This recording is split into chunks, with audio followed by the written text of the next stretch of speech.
more successful any business or any operation, the more invisible it is to itself. Father John Calkin, a friend of ours in New York here, has a way of putting this matter. He says, we don't know who discovered water, but we're pretty sure it wasn't a fish.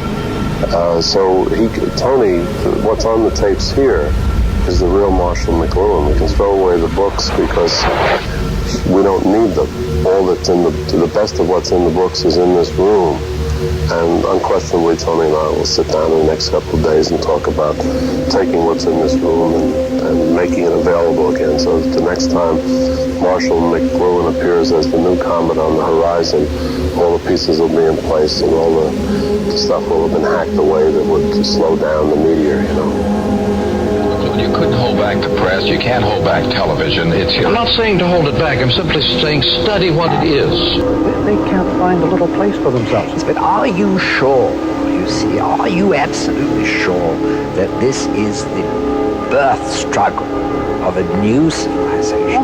Are you absolutely sure that it's not just the breakup? No, not just the breakup. New. See, that's what I think is perhaps the whole difference between...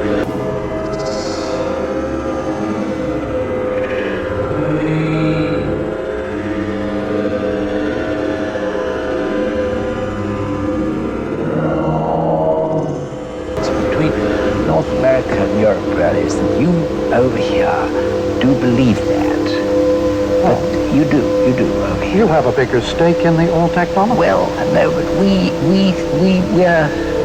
we're trying to think that all these things that you imagine to be of such enormous importance, like, for instance, this thing we're doing now on television, because a lot of people group at television for hours every day.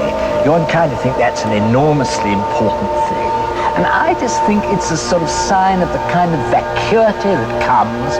Now, as Marshall does, 200 years ago, printing was invented. 500 years ago, printing was invented. Life's never been the same since then. No, absolutely true. I don't agree with that. I think that printing or television, all these things, they affect the surface of man. But the fascination of life, to me, is the exact opposite that I find in Socrates and St. Augustine and St. Paul, all those people who lived before printing. But not before writing. If you like. By the way, there's a wonderful book by Eric Havelock called Preface to Plato, in which he just mentions in passing that what Socrates' great contribution was to the dialectic was the ability to say, would you mind repeating that, please? For them that's in them after hour spots, them divided souls, them that's catching the Holy Ghost through the music, minding their own. You know how you just be minding your own business, listening to your music, doing your thing. You know, however you doing it. The in the after hour spots, the love, with the love. You gotta have the love. So I'm sending this shit out to them, like the 20-minute version. The Socratic irony, the Socratic questioning was a playback. With the coming of writing, the possibility of playback came into human society for the first time. Socrates was very much a product of technology, new technology. Well, I dance with the speaker till you hear it blow, then plug in a headphone, cause here it go. And I'm sending it out to me, and yeah, cause you know I deserve a shout out too. Yeah, I'm sending it out to me. Handle it.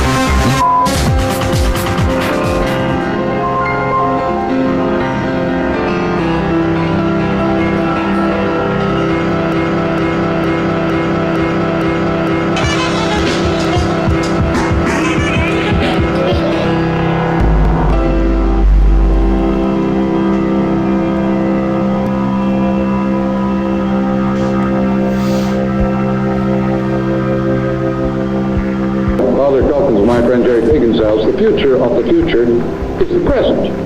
But very few people dare look at the present. This is always true.